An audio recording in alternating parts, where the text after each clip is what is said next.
The morning I opened the workshop door and saw what lay on the sawdust floor, my knees nearly gave out beneath me. I had to grip the frame of that old barn door, the one my father had hung in 1962, just to keep myself upright. 43 years of working wood, 43 years of Canadian winters and prairie summers in that shop outside Red Deer, and I had never once felt the kind of cold that ran through me in that moment. Drop your province or your country in the comments below, friends, and tell me where you are listening from tonight. Stay with me, because what I am about to tell you still wakes me in the middle of the night, even now, 2 years later. My name is Walter. I am 67 years old, a retired pipe fitter who spent 31 years on the oil patch up near Fort McMurray before my knees told me it was time to come home. My wife Margaret passed in the autumn of 2021, breast cancer that moved faster than any of us thought possible. After she was gone, the only thing that kept me from drinking myself into the grave was the woodworking shop behind our bungalow, the one I had built with my own 2 hands, the summer we moved to that quarter section outside Red Deer in 1989. 60 acres of good Alberta land, a creek running through the back, and a stand of black walnut my father had planted when he first bought the property after the war. Those trees were my inheritance, and I had been letting a few of them reach maturity, thinking one day I might mill them down and build something truly fine. A dining table, a blanket chest, something my daughter Caroline could pass down to her own children. Caroline was my only child, 38 years old, married 6 years to a man named Trevor who worked in commercial real estate down in Calgary. I had never been entirely easy around my son-in-law. He was the sort who always had an angle, always a new investment opportunity, always something he wanted to pitch at Sunday dinner. Margaret had liked him well enough, or at least she had tried to for Caroline's sake. Me, I kept my counsel. A man does not need to love his daughter's husband. He only needs to tolerate him and keep watch. That Tuesday in late October was one of those gentle prairie days when the leaves on the poplars were still hanging on, the sky that washed out blue you only see in autumn out here. I had driven into town to pick up a new set of chisels at the Home Hardware on the main drag. I had been saving up for them for months, a proper Lee Valley set that cost me the better part of $400, and I was feeling good about myself for once. I had my coffee from Tim Hortons in the truck. I had money in my pocket from my pension check, and for the first time since Margaret's funeral, I was thinking about a project that might bring me joy instead of just keeping my hands busy. I was standing at the till when I noticed the woman in front of me. She was small, maybe 80 years old, with a kerchief tied under her chin the old country way, the way my own mother used to wear. She had a tin of wood stain, a small package of sandpaper, and a single brass hinge set down on the counter. The young fellow behind the register had told her the total, and she was counting out coins. Quarters, dimes, nickels. Her hands were trembling, and I watched her count that change 3 times before she set it down and looked up at him with a kind of quiet shame I recognized in my bones. "I am $12 short," she said, so softly I almost could not hear her. "I can leave the hinge. I will come back for it next week." Something in me moved before I even thought about it. I stepped forward and set my chisels on the counter beside her little pile. "I will get hers too, son," I said to the cashier. "Ring it all together." The old woman turned to me, and I will tell you the honest truth. The look on her face was not the look of a woman who was grateful. It was the look of a woman who was studying me. Her eyes were pale gray, almost silver, and they held mine for a long moment before she spoke. "You are a kind man," she said. "What is your name?" "Walter," I told her. "Walter Bergstrom, from out on the Glenifer Road." "Bergstrom," she repeated, and she nodded slowly, as though the name meant something to her. "I knew a Bergstrom once, a long time ago." She let me pay. She gathered her little bag of supplies, and she walked with me out into the parking lot, and I remember being surprised at how steady her step was for a woman who looked so fragile. When we reached my truck, she reached out and took hold of my forearm. Her grip was stronger than it had any right to be. She looked up at me, and those pale gray eyes had gone sharp as a chisel's edge. "Walter," she said, and her voice was different now, lower, urgent. "Listen to me carefully. When your daughter's husband comes to your shop this week, and he will come this week, you will let him take whatever he asks for. You will not argue with him. You will not question him. But after he leaves, after his truck has gone down your laneway, do not sweep the sawdust off the workshop floor. Not that night, not until morning. Do you understand me? I stared at her. I thought for a moment she must be one of those old souls who had gone wandering in her mind, the way they sometimes do. But her eyes were clear, clearer than mine, I suspect. Ma'am, I said carefully, I do not know what you are talking about. My son-in-law has not been up to my place in months. He does not have much use for an old man's workshop. She squeezed my arm harder. He will come, before the week is out. You mark my words, Walter Bergstrom. And when he is gone, do not touch that sawdust until the sun is up. Then she let go of my arm, nodded at me once, and walked off toward an old beige Chevrolet parked at the far end of the lot.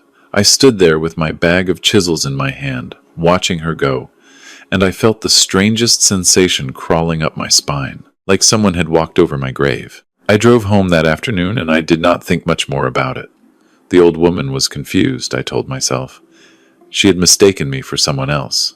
Bergstrom is not an uncommon name on the prairies, where half the farmers are Scandinavian by blood. I unloaded my chisels in the shop.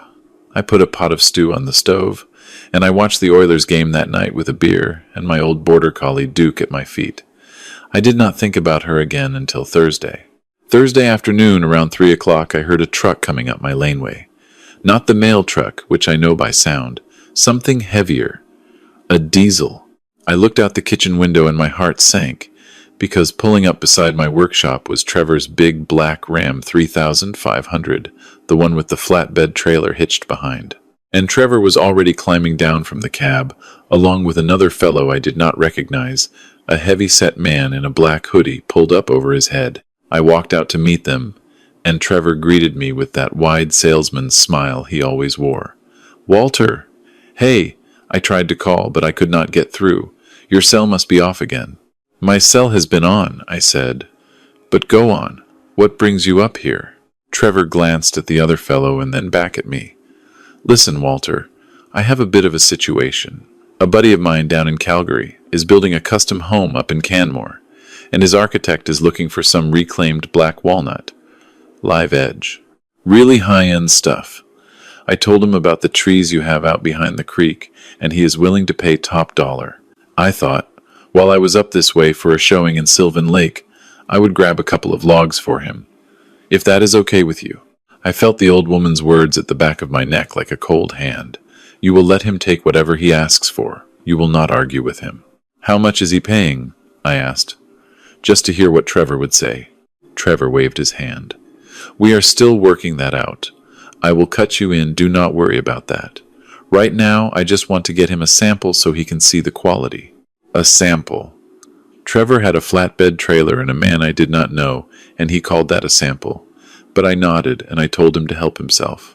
I told him the chainsaw was on the hook by the side door, and the straps were in the blue bin. I told him to mind the electric fence at the creek bottom because the bulls were out. Trevor gave me a quick hug, the kind of hug a man gives when he is glad he does not have to work for something.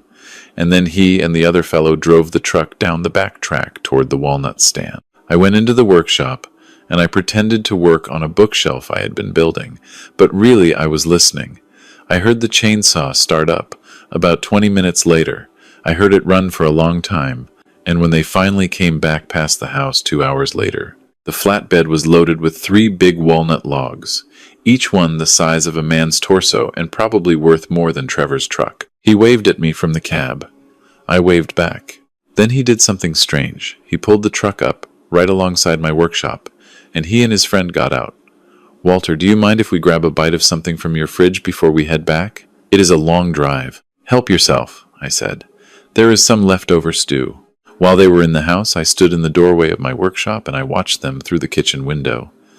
I saw Trevor open my fridge, take out the stew, and hand it to his buddy. But Trevor himself did not eat. Trevor walked down my hallway toward the spare room where I keep my filing cabinet. The one with all of Margaret's papers, my will, the land title, the bank statements. He was in that room for maybe 4 minutes. Then he came back out to the kitchen, ate a quick bowl of stew, and they left. I watched his taillights disappear down the laneway. The sun was setting behind the foothills, and the shadows were getting long across my yard. I went into the spare room and I checked the filing cabinet. Nothing seemed out of place, but something felt wrong. Something felt deeply, terribly wrong. And then I remembered the old woman. Do not sweep the sawdust. I walked out to the workshop and I turned on the overhead lights. The floor was covered in a fresh layer of fine sawdust from the afternoon's work, mine, and I now realized whatever Trevor had been doing in there while his friend was in the house. I had not even noticed him slip into the shop. I looked around carefully, and at first I saw nothing out of the ordinary. Just my bench, my tools, my half-finished bookshelf. A pile of offcuts in the corner. The sawdust on the floor, undisturbed by my feet because I had stayed in the doorway. I wanted so badly to sweep. 40 years of habit. A clean shop is a safe shop, my father always said. But the old woman's voice was in my ear, and so I turned off the light, I locked the door, and I went into the house. I did not sleep that night. Duke lay at the foot of my bed, and I stared at the ceiling and listened to the wind coming down off the foothills, and I tried to understand what I was feeling. Around 3 in the morning I got up and I made myself a cup of coffee and I sat at the kitchen table watching the clock. When the first gray light came up over the eastern horizon, I pulled on my work boots and my parka, and I walked out to the shop with a flashlight in my hand. I opened the door slowly, carefully. I stepped inside and I shone the beam down at the floor, and there, pressed into the fresh sawdust, were footprints. 2 sets. One of them was Trevor's work boots, I could tell by the Vibram pattern. The other was smaller, narrower, a running shoe of some kind. The footprints led from the side door, around the back of my workbench, over to the corner where I kept an old steamer trunk that had belonged to my grandfather. The trunk had been shoved a few inches out of place. I could see the clean rectangle on the concrete where it had sat for years. I opened the trunk with hands that were starting to shake. Inside, beneath the old horse blankets my grandfather had kept in there, was a black duffel bag I had never seen before in my life. I unzipped it slowly. Inside that bag were 4 bricks of what looked to me like compressed white powder, each one wrapped in plastic and duct tape. Along with them was a scale, a box of small Ziploc baggies, and an envelope stuffed with Canadian $100 bills, maybe $20,000? At a glance. I sat down on the concrete floor of my workshop, and I put my head in my hands. I understood everything now, everything. Trevor was going to call the RCMP. Or worse, he was going to tell Caroline that her father had been keeping terrible secrets, that the old man was slipping in his mind, that he needed to be declared incompetent and put into a home. Either way, the land would end up in Trevor's hands. 60 acres outside Red Deer, worth close to $2 million with the commercial corridor pushing north out of town. The black walnut stand alone was worth a fortune, and he had already begun stripping that. But the real prize was the land itself, and the easiest way to get it was to have the old man locked up, whether in a prison or a care home. But I had not swept the floor. The footprints were there, his and someone else's, probably the fellow in the hoodie. The trunk had been moved, and a man who was secretly dealing drugs would hardly let a stranger help him hide his stash in a footprint-laden floor. A man would hide his own stash, alone, in secret. I took out my phone and I photographed everything. The footprints, the duffel bag, the contents, the trunk. I took pictures of the fresh saw marks where Trevor had cut my walnut, the way the cuts were made hastily, wastefully, the way a man cuts when he does not own the trees and does not care about them. I went into the spare room and I checked the filing cabinet again, carefully this time, and I found what I had missed the night before. My will, the one Margaret and I had made together in 2015, had been replaced. Someone had taken the original and put a new one in its place. The new one left everything to Trevor and Caroline jointly, and specifically named Trevor as the executor and the trustee of any estate. My own signature was forged on the bottom, a reasonable forgery, but not a perfect one. I understood then that this had been planned for a long time. Months, maybe longer. He had been waiting for the right moment. He had waited until Margaret was gone, until I was isolated and grieving and alone with my grief. He had been patient. I drove into Red Deer that morning. I did not go to the RCMP yet. I went first to my lawyer, Gordon McPherson, a fellow I had known since we were boys together at the old Lindsay Thurber High School. Gordon had drawn up my original will. He took one look at the forged document and he shook his head. He told me to sit tight, to say nothing to anyone, and to let him make some phone calls. While I was waiting in his office, I thought about the old woman at the hardware store. Something was nagging at me. I took out my phone and I called Gordon's receptionist, and I asked her if she could look up a name for me. Any Bergstroms in the Red Deer area. Older records. Going back to the 70s or 80s. She came back 20 minutes later with a single name. Ingrid Bergstrom, my grandfather's younger sister. She had married a man named Halverson and moved up to Rocky Mountain House in 1958. I had never met her. My father had had a falling out with her over something to do with the homestead before I was born, and the two branches of the family had never spoken again. I drove out to Rocky Mountain House that afternoon. I found her in a little bungalow on the edge of town, and when she opened the door, those pale gray eyes met mine, and she nodded as though she had been expecting me. "Come in, Walter," she said. "I will put the kettle on." Over tea at her kitchen table, Ingrid told me the story. In 1974, her own son, a young man named Eric, had come home from working the rigs down in Texas. He had been gone for 3 years and had come back with a pretty American wife and a head full of schemes. Eric had convinced Ingrid and her husband to sign over their farm for what he called tax planning. Within 6 months, Eric and his wife had sold the land, left Ingrid and her husband with nothing, and moved back to Texas. Ingrid's husband died of a heart attack the following winter, in a rented suite above a hardware store in town. Ingrid had spent every day of the last 50 years watching for the same thing to happen to someone else. "I saw Trevor at the hardware store on Tuesday morning," she told me. "An hour before you came in, he was buying a brick of rat poison and a roll of duct tape and a bag of cable ties. A man does not buy those things for home repairs, Walter. A man buys those things for other purposes. And when I heard him ask the cashier about your place, about whether anyone had seen old Bergstrom in town lately, I followed him out to the parking lot and I memorized his license plate. I looked up your name in the phone book that afternoon. I had been planning to come out to your place Wednesday morning. But then there you were, standing behind me in the till, paying for my stain and my hinge, and I thought the good Lord had put you in my path for a reason." She reached across the table and she took my hand in both of hers. Her hands were soft and thin as tissue paper. I could not save my own husband. I could not save my own farm. But I could save yours. I could at least do that much. I sat at her kitchen table and I cried. The first real cry I had cried since Margaret's funeral. I went to the RCMP detachment that evening. I gave them the photographs. I gave them the duffel bag. I gave them the forged will. They told me to go home and to act normal, to say nothing to Caroline, to let them do their work. It took them 11 days. On the 12th day, the RCMP arrested Trevor outside his office in Calgary. They found the rest of his operation in a storage unit in northeast Calgary. Cocaine mostly, with some fentanyl mixed in, which is the part that still keeps me up at night, because that is the stuff that is killing our young people across this whole country. Trevor was charged with trafficking, forgery, fraud, and attempted murder. The attempted murder charge came from a journal they found on his laptop, in which he had detailed a plan to poison me over the Christmas holidays and make it look like a heart attack. His friend in the hoodie, a man named Dale Rocha, was picked up a day later at the border trying to cross into Montana. Caroline came out to the farm the day after the arrest. She was wrecked. 29 weeks pregnant with her first child, my grandson, and her husband was in custody, and her whole life was in ruins.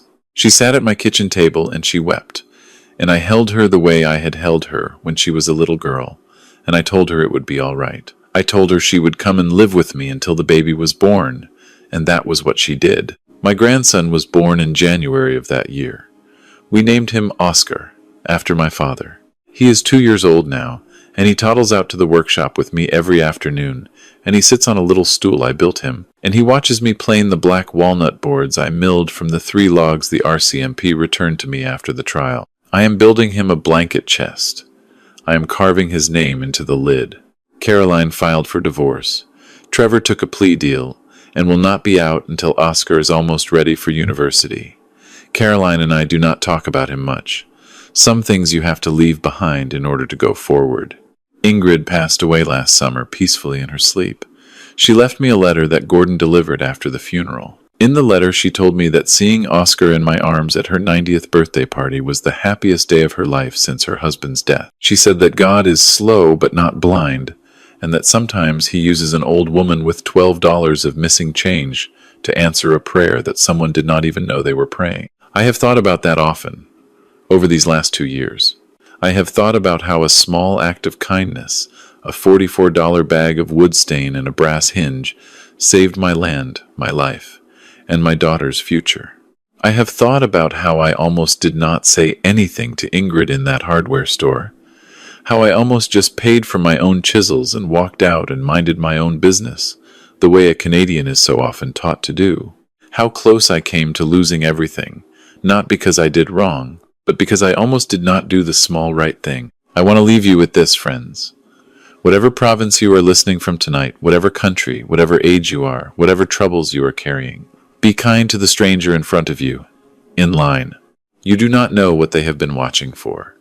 You do not know what they are trying to warn you about. You do not know whose grandfather, whose daughter, whose unborn grandchild might be saved because you opened your wallet for $12 worth of nails and hinges. And if someone ever grips your arm and whispers something that does not make any sense, something about sawdust or leaves or the sound your own truck makes in the laneway, you listen to them. You listen to them hard. Because out here on the Canadian prairies, the wind carries more than just the cold. It carries warnings, if you know how to hear them. And the good Lord still uses ordinary people, standing in ordinary lines at ordinary hardware stores, to do extraordinary things. Oscar is calling me from the back porch. He wants to come out and see what his grandfather is building. I will set down my phone now and I will go to him, and I will lift him up onto his little stool, and I will show him the grain of the walnut and how it caught the light this morning. Thank you for listening to my story. If it meant something to you, share it with someone you love, and tell me in the comments below where you are listening from and whether anyone has ever whispered a warning in your ear that you are grateful you listened to. I read every comment, and I will be here waiting for yours. God bless you, and good night from Red Deer, Alberta.